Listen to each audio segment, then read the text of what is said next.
Ciao, sono Nadia Leo, sono una grafica, calligrafa e illustratrice. Negli anni ho collaborato e collaboro tuttora con aziende nel settore alimentare e nell'ambito della moda. Nel passato l'acquarello botanico è stato uno strumento per raccontare e far conoscere tutti gli elementi della natura, fiori, insetti e piante. In un certo senso per me è importante mantenere viva questa tradizione attraverso le mie illustrazioni. Traggo ispirazioni dalle mie passeggiate, dove osservo e mi circondo di ciò che poi finirà sulle mie tavole.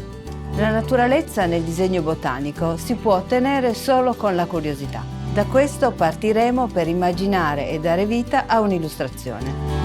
Abbracciare e rispettare il ritmo della natura è un principio intorno al quale si sviluppa il mio lavoro.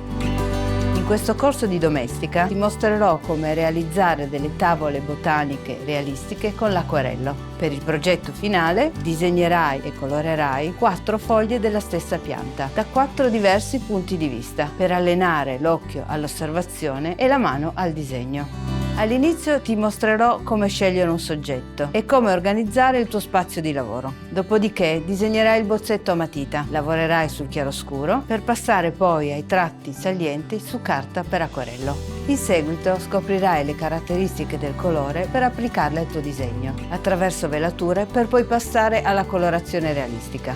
Inoltre imparerai ad utilizzare il colore che resta per esercitarti e successivamente creerai un archivio botanico. Alla fine avrai migliorato il tuo modo di disegnare e appreso il mio metodo basato su un'attenta osservazione, sul rispetto della natura, sul saper catturare il colore e le sensazioni.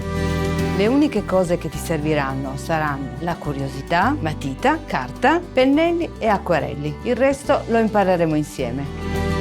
Questo corso è dedicato a chiunque ami la natura e abbia voglia di cimentarsi con l'acquarello per riprodurre i suoi incredibili colori.